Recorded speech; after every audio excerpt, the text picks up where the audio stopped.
Artificial intelligence, it's not some far-off concept anymore. It's in your kid's classroom right now. But here's the big question. Is this a revolutionary tool that's going to change learning for the better? Or is it a really risky experiment? Well, instead of just guessing, let's find out what the people on the front lines are actually saying. To really get to the bottom of this, we're diving into a major report from the UK's Department for Education. They put out this massive call for evidence, asking hundreds of education professionals, the people on the ground, for their direct experiences. And this is what they told them. Okay, so the very first finding is, honestly, it's a stunner. A whopping 78%, that's nearly 4 out of every 5 educators who responded, have already used generative AI. Now, for a sector that usually moves pretty cautiously, that is an incredibly fast adoption. This tells us one thing loud and clear. This is not a debate about the future. It is happening in classrooms right now. So if that many educators are already on board, who exactly are these pioneers, and what are they actually doing with tools like ChatGPT and Google Bard? So who are we hearing from? Well, the feedback is mostly coming from education leadership. Think head teachers and principals and classroom teachers. Together, they make up more than half of everyone who responded. And that's really important because it means these insights aren't just theoretical. They're coming straight from the staff room. So what does this look like day to day? Well, it looks like teachers are using it for the real heavy lifting. Creating worksheets and other resources, planning lessons, even mapping out entire curriculums. They're also using it to automate all those tedious admin tasks, and some are even getting a little experimental, using it to generate student feedback or even using it live in a lesson. You can see the theme here, right? It's all about efficiency. And this really gets to the heart of the massive potential here. For a lot of these educators, AI isn't a threat. It's like a new superpower. So let's look at the biggest opportunities they're seeing. Just take a look at this quote from a high school principal. Get this, marking coursework that used to take up to 13 hours was done in 30 minutes. Wow. This is the single biggest opportunity everyone identified, saving an incredible amount of time on repetitive work, which frees teachers up to do what they do best, teach. And all that time teachers are saving? Well, it translates directly into huge benefits for students.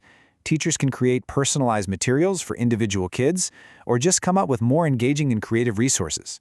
It's also proving to be a game changer for supporting students with special needs and for those who are still learning English. One person even called it a useful leveler for disadvantaged students.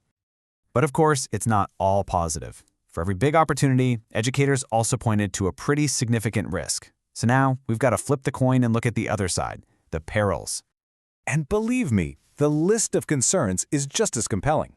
We're talking about a potential over-reliance on AI, a huge spike in plagiarism, the risk that AI just spits out inaccurate or biased information, major data privacy issues, and the danger of making the gap between wealthy and poor students even wider.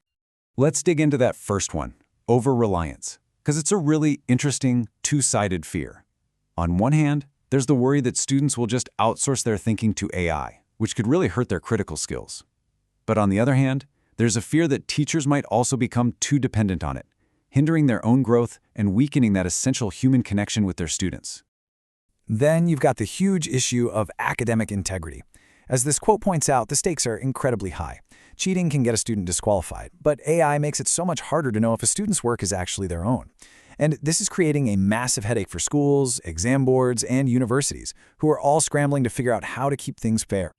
And here's a subtle but maybe one of the most dangerous risks. The AI can be confidently wrong.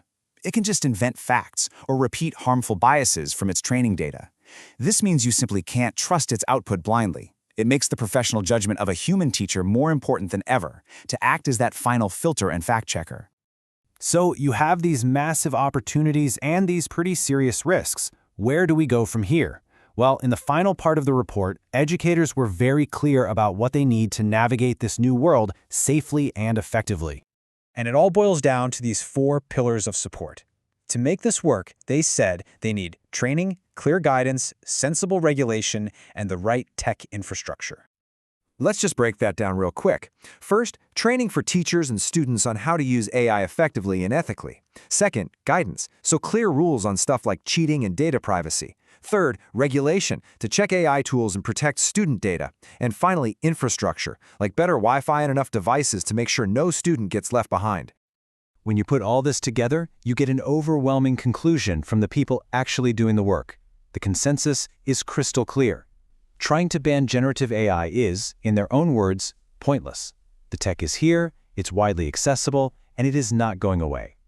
The only path forward is to focus on shaping its use in a smart, effective way. So that leaves us with this central challenge, doesn't it? We know Gen AI is here to stay. The question is no longer if we should use it in education, but how. How do we harness its incredible power to empower teachers and students without accidentally undermining the very foundations of learning itself?